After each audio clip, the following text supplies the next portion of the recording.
आज जो हम कहानी सुनेंगे बहुत ही सुंदर कहानी है और बहुत ही शिक्षाप्रद कहानी है। तो इस कहानी को ध्यान से सुनेंगे। कहानी का शीर्षक है शब्दों की ताकत। तो कहानी शुरू होती है। एक नौजवान चीता पहली बार शिकार करने निकला। अभी वो कुछ ही आगे बढ़ा था कि एक लकड़बग्घा उसे रोकते हुए बोला, अरे छोटू, कहाँ जा रहे हो तुम? मैं तो आज पहली बार खुद से शिकार करने निकला हूँ, चीता रोमांचित होते हुए बोला। हा हा हा हा, लकड़बग्घा हंसा। अभी तो तुम्हारे खेलने कूदने के दिन है। तुम इतने छोटे हो, तुम्हें शिकार करने का कोई अनुभव नहीं है। तुम क्या शिकार करोगे? लकड़बग्घे की बात सुनकर चीता उदास हो गया। दिन भर शिकार के लिए बेमन इधर उधर घूमता रहा। कुछ एक प्रयास भी किए पर सफलता नहीं मिली और उसे भूखे पेट ही घर लौटना पड़ा। अगली सुबह वो एक बार फिर शिकार के लिए निकला।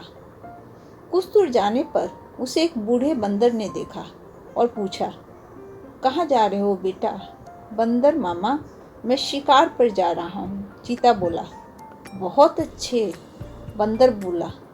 तुम्हारी ताकत और गति के कारण तुम एक बेहद कुशल शिकारी बन सकते हो। जाओ जल्दी, तुम्हें सफलता मिलेगी।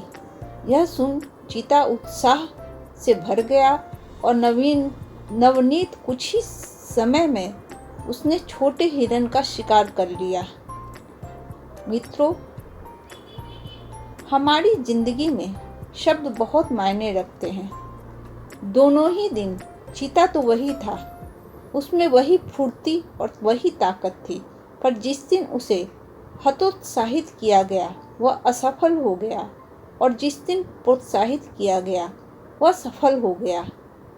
कहने का तात्पर्य है कि हम किसी के प्रोत्साहित या हतोत्साहित करने से अपने आप को नहीं तौलें। हमारे अंदर कितनी ताकत है और कितनी क्षमता है, यह हमें अच्छे से पता होना चाहिए, क्योंकि हम खुद पर जब काम करते हैं तो हमें पता होता है कि हम क्या कर सकते हैं और क्या नहीं। दूसरी जो शिक्षा है वह है कि निगेटिव जो भी बोलते हैं और सोचते हैं वैसे लोगों के साथ दोस्ती ना करें। वैसे लोगों से हमें दूर रहना चाहिए, क्योंकि ऐसे लोग हमेशा नेगेटिव बात कर के आपके उत्साह को नीचे गिरा देते हैं। और सबसे महत्वपूर्ण जो अहम बात है कि लोग कुछ भी आपके विषय में बोलें या कितनी भी नेगेटिव या पॉजिटिव बात करें, लेकिन आप खुद से क्या कैसी बातें करते हैं ये सबसे इम्पॉर्टेंट है, क्योंकि शब्द ही बहुत ताकतवर होते हैं।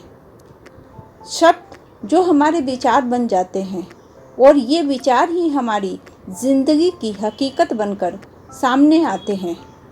इसलिए प्यारे दोस्तों, शब्दों की ताकत को पहचानिए।